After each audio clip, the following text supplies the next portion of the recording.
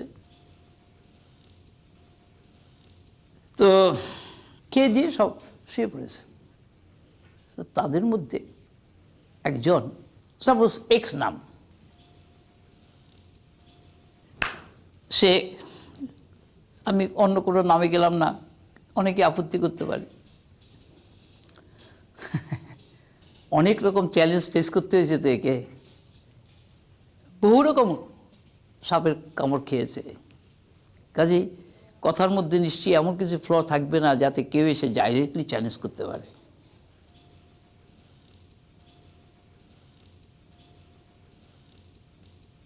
শুধু এক জনম না, আমার অতীত জনমগুলো আমার সামনে এরকম ক্যালেন্ডারের মতো, ভবিষ্যতে আমি কোথায় কিভাবে আসবো তাও ক্যালেন্ডারের মতো, এখন যা আছে তা তো দেখছি। কাজেই ওই যে বলে এক নয়ন, দুই নয়ন, তিন নয়ন, মানুষের দুইটা নয়ন আছে, আবার ঈশ্বরের মধ্যে যিনি শ্রেষ্ঠ অর্থাৎ শিব, তার শক্তি, তাদের তিনটা করে চোখ আছে। কিন্তু যারা পরম জ্ঞানী তাদের সর্বত অক্ষিশীন মুখম, সর্বত পানি পাদং সর্বত অক্ষিশীর মুখম, তাদের সর্বত্রই হস্তপদ, সর্বত্রই তাদের চোখ। সর্ব ইন্দ্রিয় গুণাভাসম সর্ব ইন্দ্রিয় বিবর্জিতম, সর্ব ইন্দ্রিয় থাকা সত্ত্বেও সর্ব ইন্দ্রিয় বিবর্জিত। কি অদ্ভুত! তো কাজেই এই দুটো চোখ দিয়ে যে দেখতে হবে সেটাকে মেরে দিয়েছে। তার কারণ এই চোখে আমি কিছু দেখিই না, এই চোখে অল্প কিছু সামান্য দেখি, চলাফেরা মোটা, পড়াশোনা করা সম্ভব হয় না। কিন্তু তাহলে আমি দেখছি কোন চোখ দিয়ে?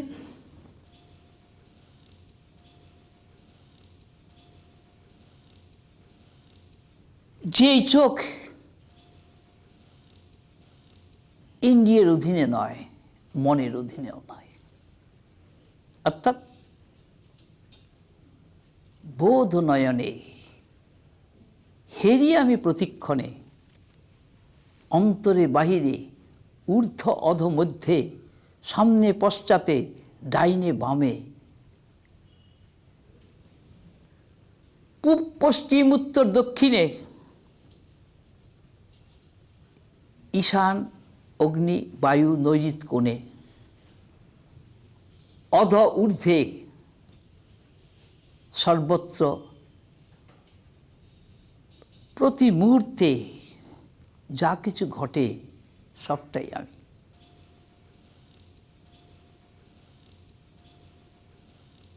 This is the I absolute.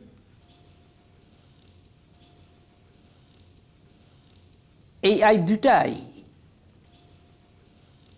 চোখের ইংরেজিও আই আর আমিটা হচ্ছে আই।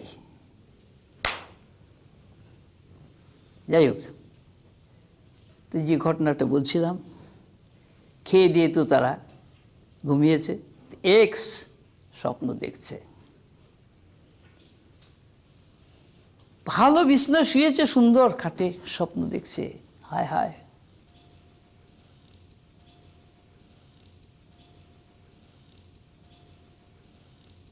রাস্তায় চলতে চলতে তার পয়সা পকেট মার হয়ে গেছে, বাড়িতে ফিরে এসছে, ফিরে এসে দেখে বউ বাড়িতে নাই, বাচ্চারা কোথায় বেরিয়েছে কেউ বলতে পারছে না, ঘরে সব জায়গায় তালা চাবি মারা। তো বেরিয়ে পড়ল, বেরিয়ে পড়ে এই উদ্ভ্রান্তের মতো ঘুরতে ঘুরতে, পয়সা পকেটে কিছু নাই, কোথায় কোথায় কোথায় যেতে যেতে শহর ছেড়ে চলে গেছে। এখন রাস্তাই হারিয়ে ফেলেছে, পকেটে তো পয়সা নাই, গাড়িতে উঠবে কোত্থেকে? তখন ওই 2 দিন 3 দিন 4 দিন না খেয়ে তাকে থাকতে হচ্ছে, রাস্তায় রাস্তায় ঘুরতে হচ্ছে। তো ঘুরে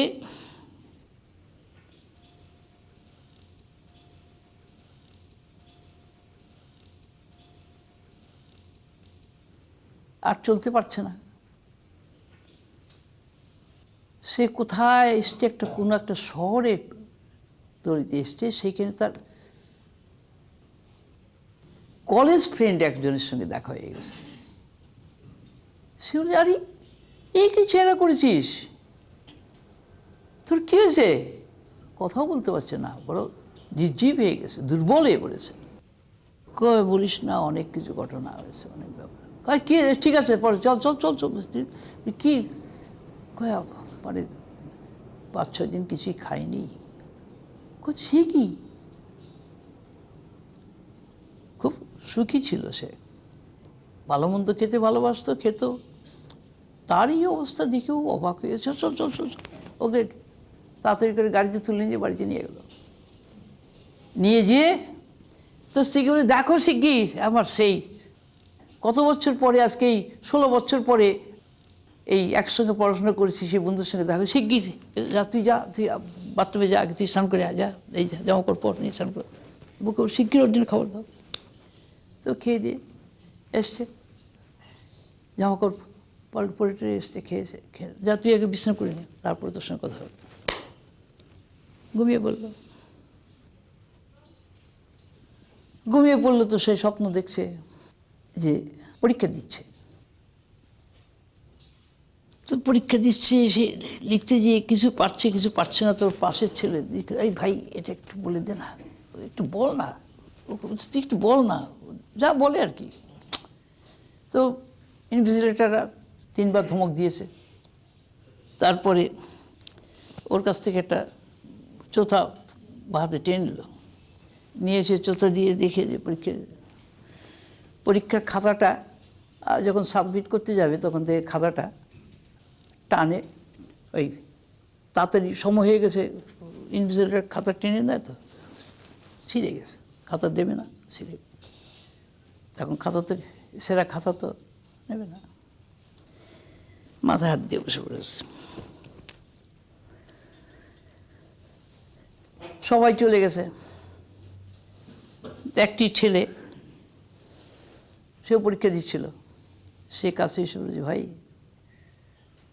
কী হয়েছে তোর? দেখ আমিও পরীক্ষা খুব খারাপ দিয়েছি, বাড়িতে গেলে তো মুখ দেখাতে পারবো না, চল আমি আর তুই যাই, চলে যাই, আমার কাছে কিছু টাকা আছে, কয়েকদিন চলে যাবে, চল। তার সঙ্গে বেরিয়ে গেল। তারপরে একটা হোটেলে উঠেছে, দুজন খাওয়া দাওয়া করে মনের দুঃখে শুয়ে পড়েছে, ঘুমিয়ে পড়েছে, স্বপ্ন দেখছে যে একটা চাকরিতে ইন্টারভিউ দিতে যাচ্ছে। সে চাকরি খুব ভালো চাকরি, ইন্টারভিউ হয়ে গেল, চাকরিটা পেয়ে গেল। কিন্তু ভালো ভালো ক্যান্ডিডেট অনেক এসেছিল, তাদের সঙ্গে মানে পাল্লা দিয়ে বলে যে কী করে চাকরিটা পেলাম, আমার তো পাওয়ার কথা না, আমার থেকে ওই সমস্ত ক্যান্ডিডেটসরা অনেক বেশি এফিশিয়েন্ট। যাই হোক, চাকরি যখন পেয়েছে, চাকরিটা করছে,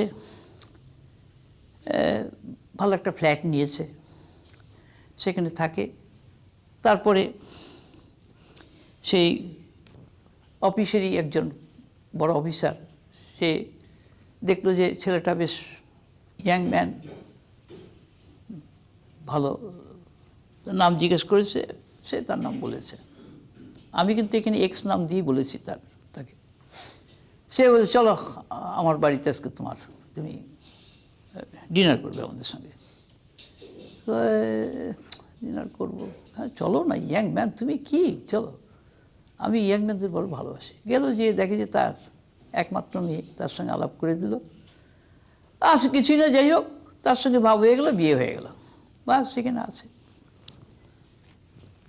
তো একদিন সিনেমায় গেল, সিনেমাটা দেখে টেকে এসে, সিনেমায় ওখানে খুব হোটেলে যে ভালো খেয়েছে, খেয়ে বাসায় এসেও ভালো খাবারটা হচ্ছিলো, খেয়ে দিয়ে মুরগা মুসলাম টুসলাম খেয়ে এসছে খুব ভালো করে, খেয়ে এসে বাড়িতে এসে শুয়ে পড়েছে। সে স্বপ্ন দেখছে,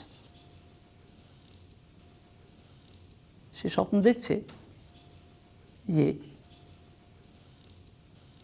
ও ওর বাড়ির কাছে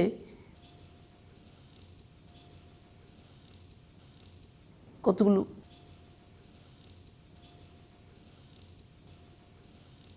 লোক এসে হামলা করছে। ও বেরিয়ে এসে তাদের মোকাবিলা করতে গেছে, তারা খুব করে পিটিয়েছে, ব্যাস অজ্ঞান হয়ে গেছে।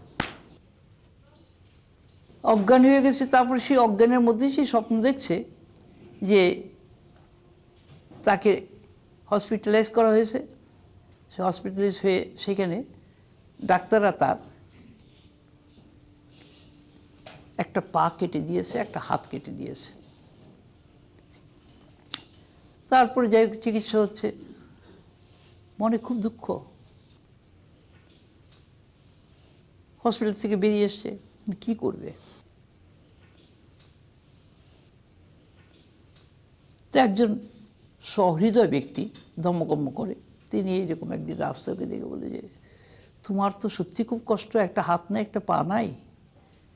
আমার একটি ছেলে কিডন্যাপ হয়ে গেছে অল্প বয়সের থেকে, তারপরে আমি নিঃসন্তান। আমার তো অনেক টাকা পয়সা আছে, তুমি চলো, আমার কাছে থাকবে। তো স্বামী স্ত্রী মিলে ওর খুব তো সেখানে আছে, ভালো খাওয়া দাওয়া করে শুয়ে পড়েছে, স্বপ্ন দেখছে। স্বপ্ন দেখছে কি না, ও খুব গরিব হয়ে গেছে।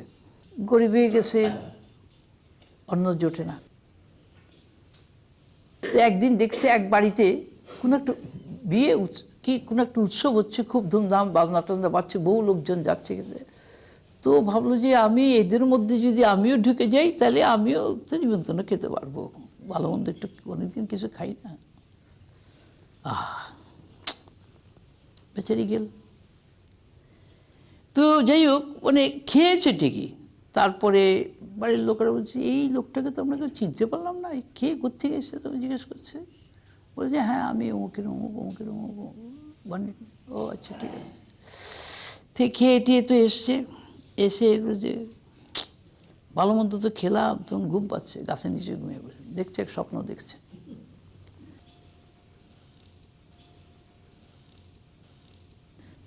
আমি কিন্তু প্রত্যেকটি কথা জিজ্ঞাসা করবো এরপরে সবাইকে। আমার 7 নম্বর স্বপ্ন হয়ে গেছে। তো প্রত্যেকটি সে স্বপ্নে দেখছে গাছের নিচে শুয়ে যে ও এক রাস্তা দিয়ে যাচ্ছে,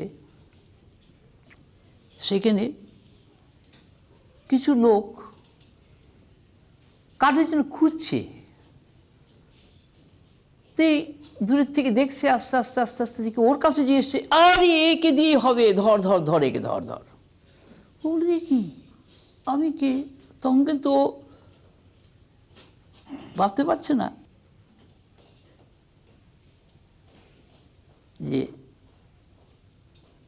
এরা এসে ওকেই ধরবে। চলো চলো চলো, সুলক্ষণ বাস। ওদের কি না, ওরা একটা বন্য জাতি, ওদের লিডার রাজা মরে গেছে, এখন একজন রাজা চাই সুলক্ষণা। ওকে দেখে দেখছে সুলক্ষণা, একেই আমাদের রাজা বানাবো, বাস ধরে নিয়ে যে ওকে রাজা বানিয়ে। কি আর করবে, বাধ্য হয়ে ওদের রাজা হয়ে। বেশ কিছুদিন তো ওইখানে কাটলো। হঠাৎ একদিন রাজাদের মৃগয়া করার থাকে, অভ্যাস থাকে।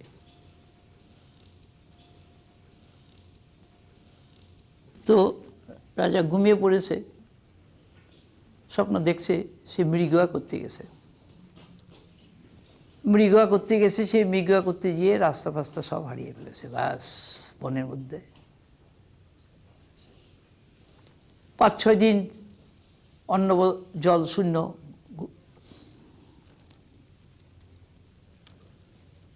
তখন কিছুই আর নড়াচড়া করার শক্তি নাই। তো এত দুর্বল হয়েছে যে কথা বলার শক্তিটা খুব কম। তো গাছের নিচে শুয়ে আছে। তখন একটি সাধু ওর কাছে এসছে, সে দেখে টেকে বলছে,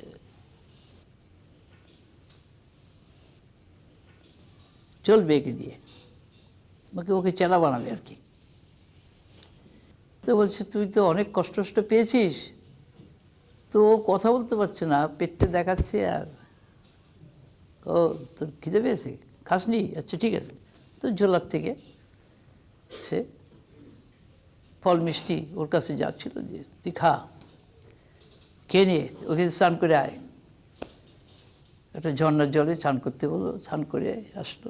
বস, তোকে আমি মন্ত্র লিখে দিচ্ছি, তুই এই মন্ত্র নিয়ে এখানে বসে তুই সাধন কর, আমি যথাসময়ে তোর কাছে এসে উপস্থিত হব। আচ্ছা। ও জপ টপ করছে, কিছুদিন পরে দেখে আর আসে না, ধর। তখন দেখছে যে আমি সাধন করি, তো দেখি অনেকেই আসে টাসে ফল মিষ্টি দিয়ে যায়, তো মন্দ না, রোজগারটা তো ভালোই হয় দেখতে পাচ্ছি, তাহলে আমি তো সাধুই হয়ে গেছি, হ্যাঁ, এখন দীক্ষা টিক্ষা দেবো আর কি। তো বেরিয়ে পড়েছে যে দীক্ষা দিতে আরম্ভ করেছে। তো দীক্ষা দিচ্ছে বলে সে না, দীক্ষা দেওয়ার আগে ঘুমিয়ে পড়েছে, স্বপ্ন দেখছে যে বহু লোক সমাগম হয়েছে, তাকে দীক্ষা দিচ্ছে, আর ওই ভগবত প্রসঙ্গ করছে। এক পাগল এসে উপস্থিত, ওই স্বপ্ন দেখছে যে পাগল এসে উপস্থিত বলছে, নিজেই ভগবানকে দেখেনি আর লোককে ভগবানকে দেখাবার কথা বলছে। হ্যাঁ, আর যারা শ্রোতা তারা খুব বিরক্ত হচ্ছে, এই পাগল তুই আবার এখানে এসেছিস, হ্যাঁ ভাগ ভাগ ভাগ। গুরু সেজে বসছে, কিছুই শিখলো না, কিছুই জানলো না, গুরু হয়ে গেছে সব। আর লোকেরা বিরক্ত হচ্ছে, যারা শুনছে, তারা পাগলকে তাড়িয়ে দিল। পাগল যাওয়ার সময় বললো যে ঠেলা পাবে, গুরু সেজেছ, গুরু সাজা পাবে, বলে লাফ দিয়ে বেরিয়ে চলে গেল। তো পরে পরে ভাবলো, পাগলটা তো সত্যি কথাই বলে গেছে, আমি তো ভগবানটা ওর কিছু পাইনি, কিন্তু এই যে লোকগুলোকে বলছি মিশা কথা, তো এতগুলো মিশা কথা বলছি, তো এর তো শাস্তি পেতে হবে আমাকে, তখন কি করব?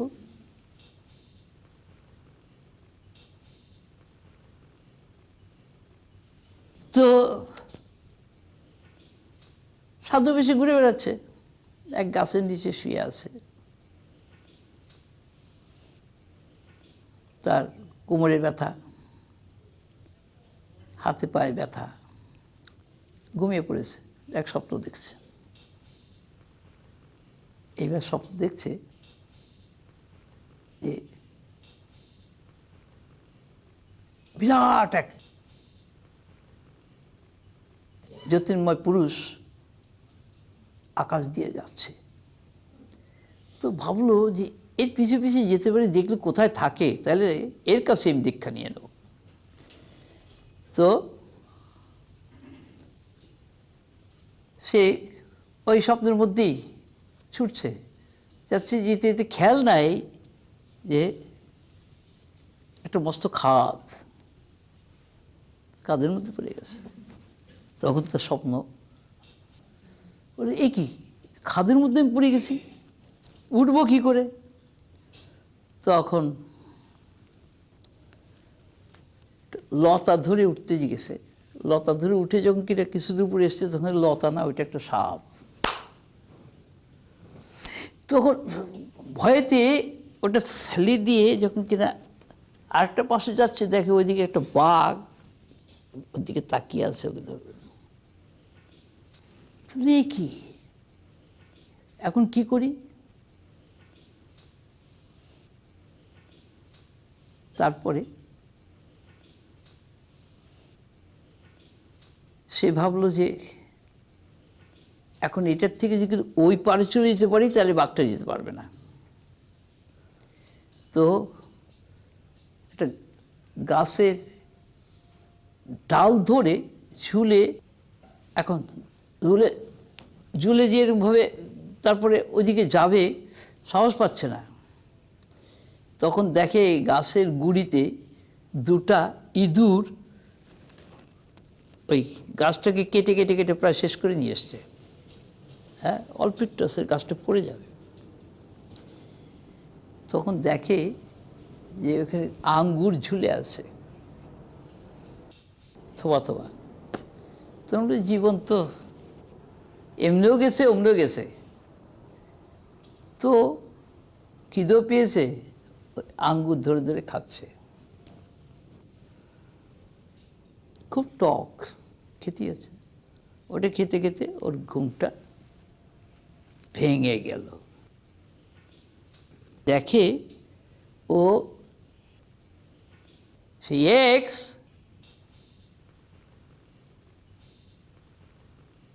একটা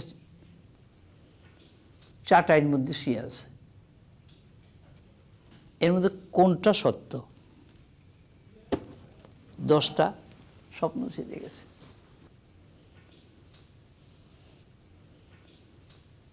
আমাদের প্রত্যেকের জীবন ঠিক তাই। 89-এ বাবা সেন্টারে, টম্বেতে বাবা সেন্টারে একটা প্রোগ্রাম ওরা অ্যারেঞ্জ করেছিল, সব সায়েন্টিস্ট। তারা বলল যে আপনি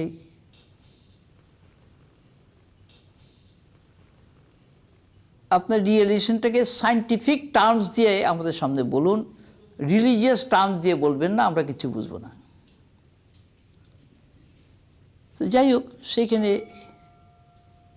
ভিতর থেকে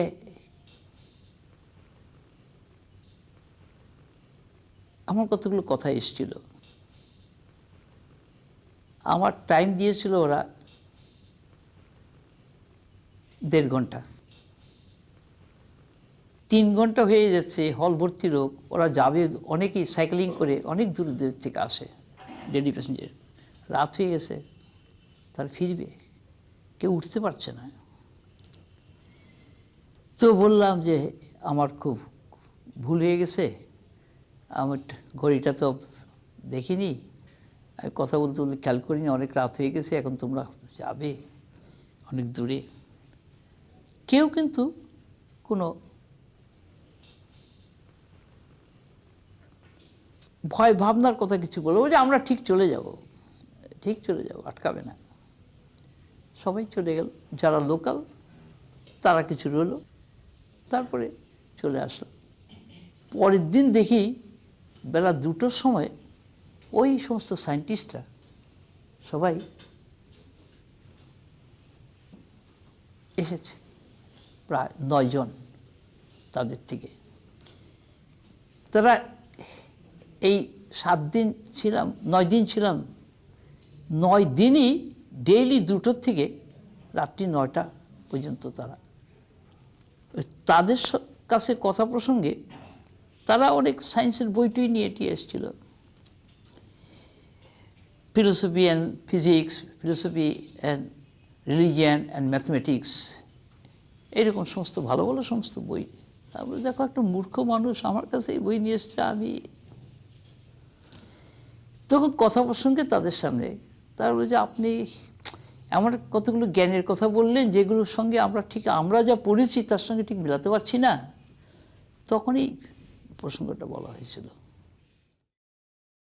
এবং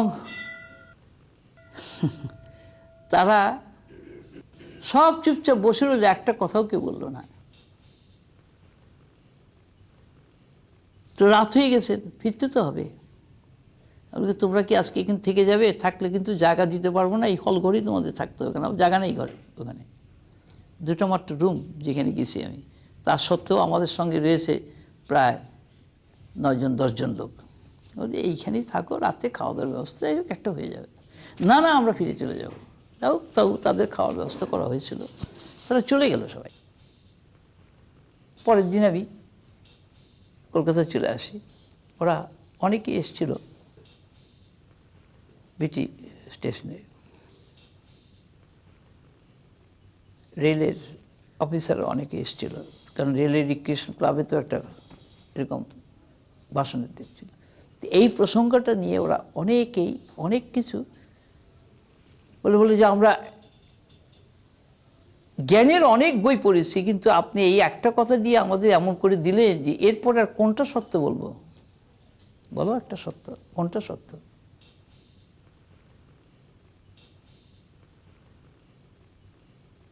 বলে যে এমনভাবে আপনি গল্পটা বললেন যে এটা তো অস্বীকার করতে পারবো না, একটা প্র্যাকটিক্যাল জীবনে আমরা তাই স্বপ্ন দেখি ঠিকই। এই যে তোমাদের দেখছি, এই যে কথা হচ্ছে তোমাদের সঙ্গে আমার, I know it is also a dream. আধ ঘন্টা পরেই তোমরা সব চলে যাবে, but I will remain as it is. তখন তোমরা এতজন আমার কাছে নাই, একসময় ছিলে না, একসময় এসে পড়েছ, আবার একসময় চলে যাবে। One is the real one. যখন কেউ ছিল না, এই হলটা ছিল একটা vacant, without a single one, one after another সব এসে বসেছে। এখন তার সঙ্গে তুলনা করলে প্রেজেন্ট হচ্ছে রিয়াল। আবার একটু বাদে যখন কেউ থাকবে না, তখন এই absence of the room will be revealed by the same light, which is the witness of all. The first absence, second presence, and third absence. আমাদের সৃষ্টির রহস্যটা হচ্ছে আদিতে সৃষ্টি ছিল না, মধ্যে সৃষ্টিটা আছে, অন্তে সৃষ্টি থাকবে না। এটি হচ্ছে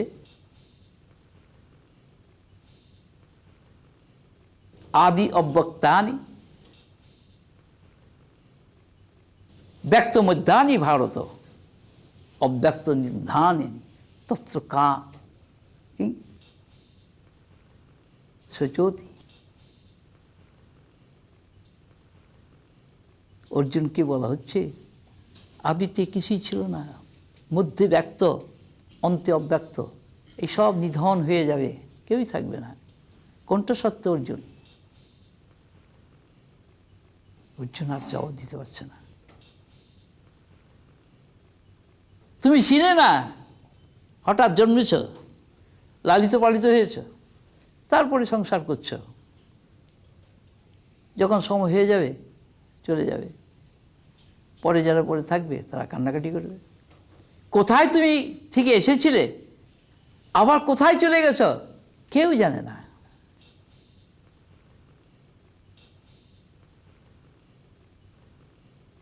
কোথায় ছিলাম, কোথায় এলাম, কোথায় যাব, নাই ঠিকানা। এই জগৎটা একটা মুসাফির খানা, সবাই আমরা মুসাফির। একটা স্টেশনে এসে সবাই মিট করছি ভিন্ন ভিন্ন জায়গার থেকে, সবাই গাড়িতে উঠছি, উঠে এসে গাড়ির মধ্যে জায়গা নিয়ে ঝগড়াঝাটি, কত কথা কাটাকাটি, কত কিছু। তারপরে যখন বেশ আস্তে আস্তে স্থিতি এসে গেল, তারপরে দুই চারটা কথা বলতে, গল্প করতে করতে তারপরে সবার টিফিন ক্যারিয়ার বেরোলো। তখন একে দেয়, ওকে দেয়, ওকে দেয়, সবাইকে দিচ্ছে, দিয়ে টিয়ে তারপর খেয়ে দিয়ে গল্প টল্প করতে করতে যার যার সময় হা চলে যাচ্ছেন, তখন চোখের জল।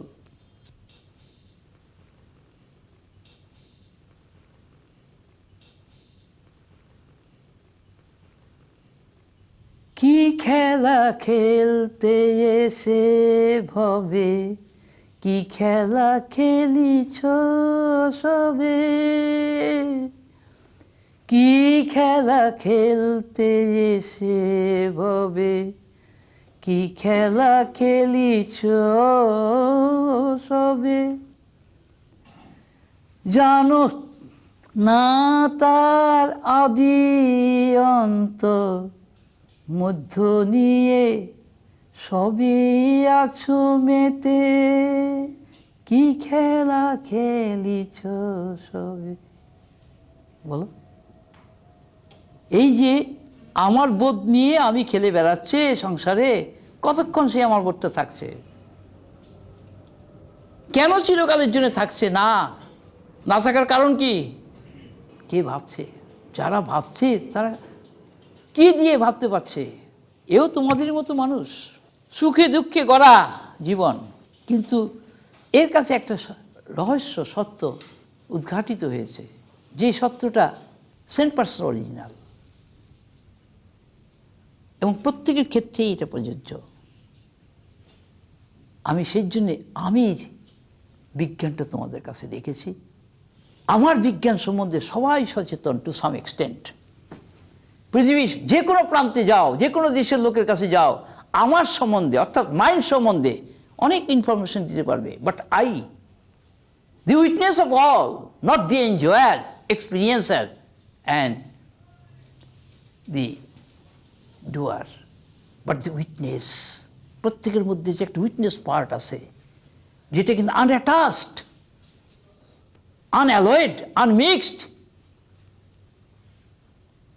the eternal substratum, the background of all, the underlying essence of all, which lies behind all the panorama of creation, of all gross, subtle, causal, remains eternally unaffected by all creations of the foreground. Background remains always the same. It is unaffected. আমি সেই আমিটির কথা বলছি, তোমাদের মধ্যে রয়েছে, but তোমাদের মন তাকে ঢেকে রেখেছে। মন পর্দা দিয়ে সেটা ঢাকা আছে। সেই পর্দাটা সরে না গেলে কিন্তু পাবে না তার সন্ধান। জীবত্ব ক্ষণিকে স্বপ্ন মাত্র।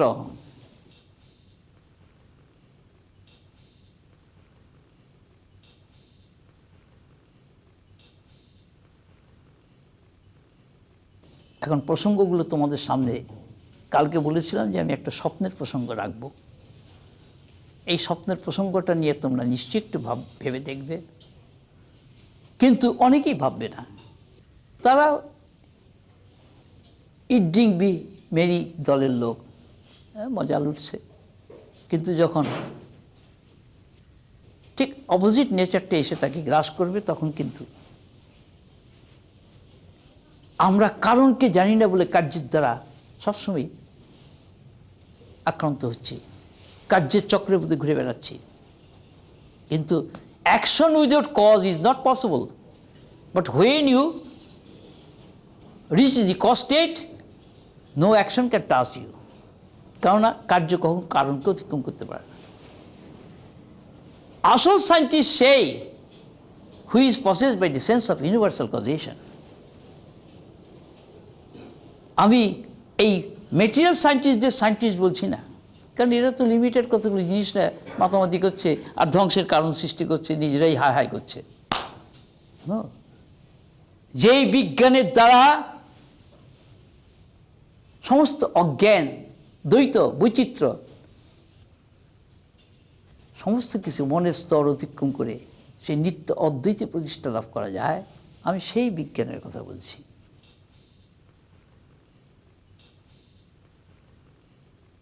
বিজ্ঞানীদের মধ্যে অনেক রকম স্তরের বিজ্ঞানী আছে, আধ্যাত্মিক জগতের বিজ্ঞানীদের মধ্যে অনেক স্তরের বিজ্ঞানী আছে, কিন্তু আমি এসব স্তরের কথা নিয়ে মাতামাতি করছি না। You will hardly find one among the profoundest sorts of scientific minds without a religious feeling of his own. The scientist is possessed by the sense of universal causation. The future to him is every whit as necessary as determined by the past. His religious feeling takes the form of a rapturous amazement at the harmony of natural laws, which reveals an intelligence of such superiority when compared to it, all the systematic thinkings and actings of human life is an utter insignificant reflection. নিশ্চয়ই আমার কথাগুলো অর্থ প্রত্যেকে বুঝতে পেরেছে। আমি কিন্তু মূর্খ, লেখাপড়া কিচ্ছু শিখিনি, এটা কেউ বিশ্বাস করে না, কিন্তু ভিতরে রিভিল করে গেছে। যে স্টেজে গেলে আর সেখান থেকে ফিরে আসা যায় না, reaching which there is no return. নদী গিয়ে যখন সাগরে পড়ে যায়, সেই নদী আর ফিরে আসতে পারে না। তা I have merged into the absolute. The absolute reveals in me, and all these are nothing but the glory of the same one absolute, which lies in each of you as your true nature. This is the summum bonum of my talk. আমি এইটাকে নানান angle থেকে তোমাদের কাছে রাখবো, যে কদিন আমার এখানে ডেট আছে, in order to enlighten you, তোমার ভিতরটাকে ইলুমাইন করার জন্যে, তোমাকে এনলাইটেন করার জন্যে, তোমাকে অ্যাওয়েকেনিং করার জন্যে, what you are in reality, not what you are at present, what you appears to be so. This is not your true identity. যা তুমি প্রকাশ পাচ্ছে এটা তোমার পরিচয় নয়। আমি এক্সের কথা দিয়ে এর জন্যই বলেছিলাম, এখানে সবাই একটা করে এক্স।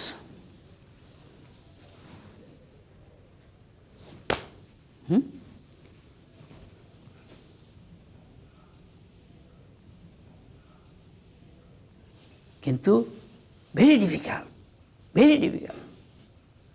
সাধুসন্ত চেষ্টা করছে, তারা হাত চাচ্ছে। একজন এসে বলল, আপনি ভগবানের দর্শন পেয়েছেন? আমি বলছি, তুমি কি পেয়েছ? হ্যাঁ, আমি দেখেছি তার দর্শন। দেখেছি। দেখেছ কীরকম? তোমার মতো? না, আমার মতো কেন হবে? আমি ভগবানকে দেখেছি। কীরকম? কোন ভগবানকে দেখেছ?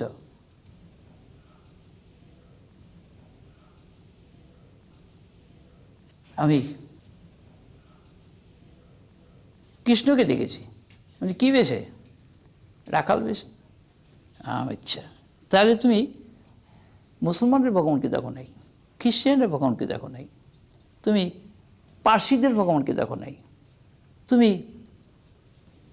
ইহুদিদের ভগবানকে দেখো নাই, তুমি বৌদ্ধদের ভগবানকে দেখো নাই, জৈনদের ভগবানকে দেখো নাই, শিখদের ভগবানকে দেখো নাই, তুমি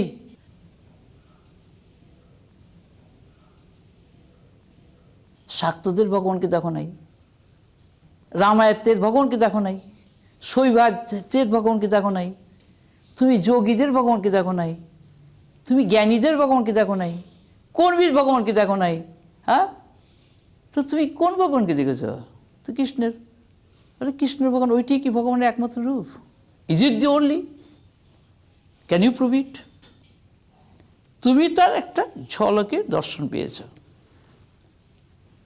আর যারা শ্রীকৃষ্ণের সঙ্গে যুদ্ধ করেছিল তার living time, are they greater or are you greater?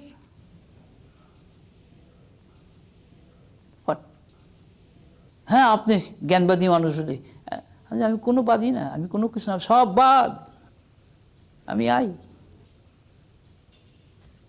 এক অহম নিত্যম।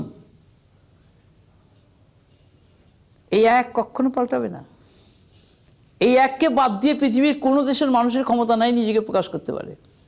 সে মূর্খই হোক আর জ্ঞানী হোক, ধার্মিকই হোক অধার্মিকই হোক, সাধুই হোক আর অসাধুই হোক, আর দেবতাই হোক আর ঈশ্বরই হোক, অবতারই হোক, আমিকে ব্যবহার করতেই হবে। তোমাদের মধ্যেও রয়েছে সেই এক আমি, কিন্তু আমির পরিচয়টা তোমরা জানো না। This is the only thing. তোমরা অহংকারটাকে নিয়ে মনে করছো আমি না, অহংকার না। অহংকারে কি দুর্গতি হয় এই 10টা স্বপ্নের মধ্যে দিয়ে সেটা বলে দেওয়া হয়েছে। Each and every individual will have to suffer like the X who experienced 10. আমি 10টা স্বপ্ন বলেছি শুধু সবার সামনে। জীবনভর কত স্বপ্ন দেখছে মানুষ, এক একটা জীবন একটা করে স্বপ্ন। তাহলে 84 লক্ষ স্বপ্ন দেখতে হবে in order to get rid of all this.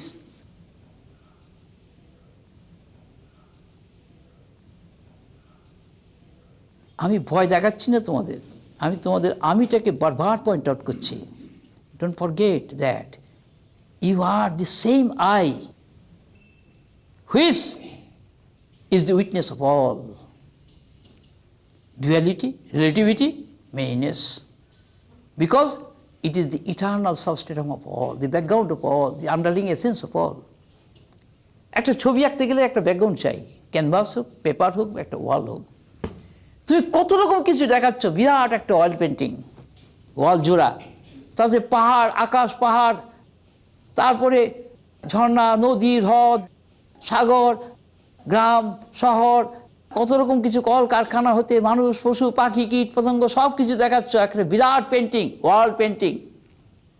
কিন্তু ব্যাকগ্রাউন্ড ছাড়া হবে কি পেন্টিংটা?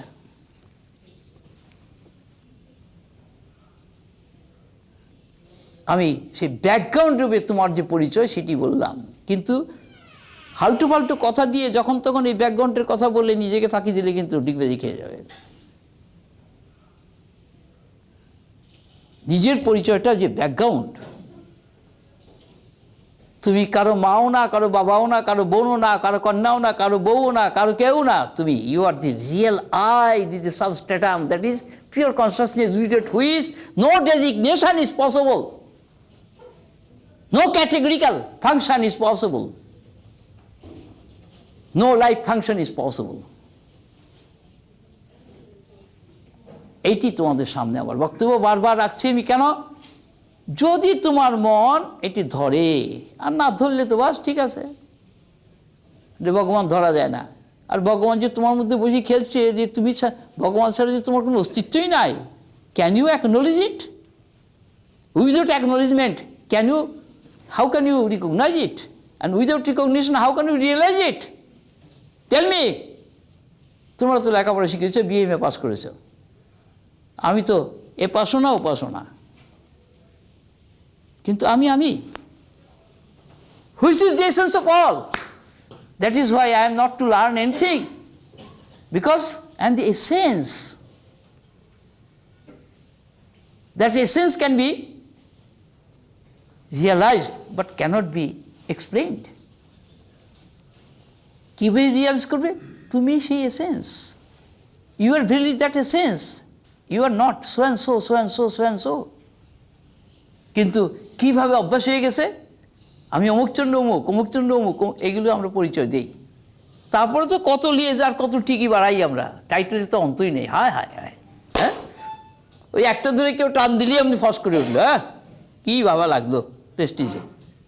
আমাকে উনি এই বললেন, এই সবার মাঝে আজকে তাহলে একটা ম্যাজিক্যাল গেম হয়ে গেল, এখন কোনটা সত্য এটা নির্ণয় করতে হবে। এই যে আমরা এখানে এসে বসেছি সব, এটা যে স্বপ্ন, এটা মনে রেখো। I do never consider all these to be the real, the reflection of the same I which exists in you as infinite one. All finite expressions are dream. When you are infinite, in infinite, of infinite, from infinite, for infinite, by infinite, with infinite, to infinite, and on beyond, then that is the real I, without which none of you can exist, not to speak of your characteristic features.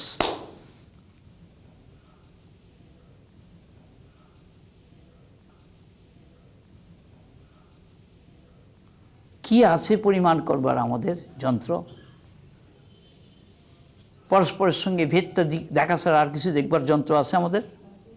Is there anything in us only to find out the difference between one another? পরস্পরের মধ্যে খালি ভেদ দেখা ছাড়া কিছু দেখতে পাচ্ছি আমরা? অন্যের দোষটা দেখি, ভেদটা দেখি, আর খুব আত্মপ্রসাদ লাভ করি, ব্যাস। তারপরে যে ঘুমিয়ে পড়ে স্বপ্ন দেখছি।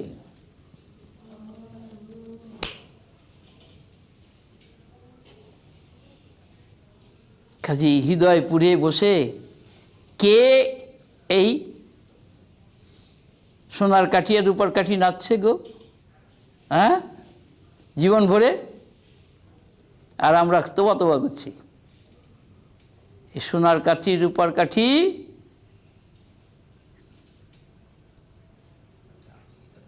তোমার নিজেরই কল্পনা, ভুলে যেও না। কল্পনা দিয়ে গড়া আমাদের সংসার, কিন্তু কল্পনাটা কতক্ষণ টেকে? কোনো এক মস্ত বড় জমিদার বাড়ির একজন মেম্বার প্রশ্ন করেছিল যে আমার একটা প্রশ্নের জবাব, প্রশ্নটা আমার জিজ্ঞেস করার ছিল কিন্তু আর প্রশ্ন করতে পারছি না, কেননা আপনার কথা শোনার পরে সাহস পাচ্ছি না প্রশ্ন করতে। সে কী কথা, প্রশ্ন কোথায়?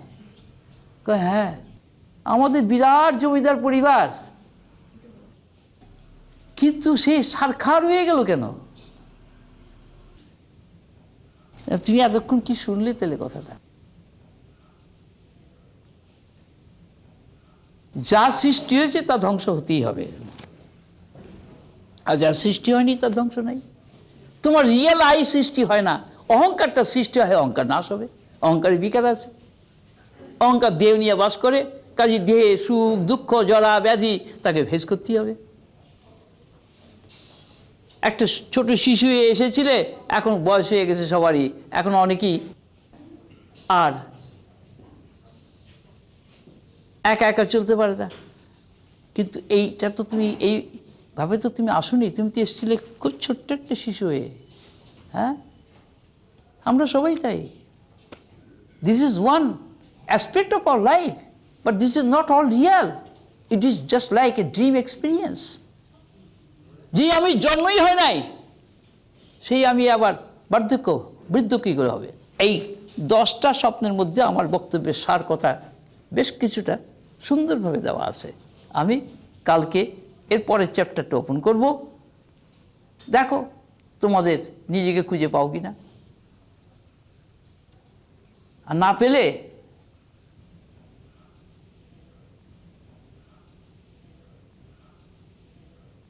কি করতে হবে সেটা বলে দেওয়া হবে, সেটা বলে দেওয়া হবে। আমি তোমাদের ফাঁকি দিতে আসিনি, কারণ প্রফেশনাল ম্যান না, আমার কোনো মতলব নাই, কেননা আমার কোনো উদ্দেশ্য নাই। I am purposeless, because I am not slave of my mind, যেখানে আমি কোনো মিশন নিব, সেই জন্য মিশনলেস মিশন আই অ্যাম। জ্ঞানীগুণীরা বলছে এই তো meaningless word. Yes, that which has got meaning must have some innings also. আর ইনিংস হলে পরে তুমি আউট হবেই, পারবে না সামাল দিতে। কটা ইনিংস নিয়ে খেলবে? হ্যাঁ, যাই হোক, তো কাজেই আজকে এইখানেই এই পদ্ধতি আজকে থাক, কালকে আবার নতুন পদ আবার আরম্ভ হবে।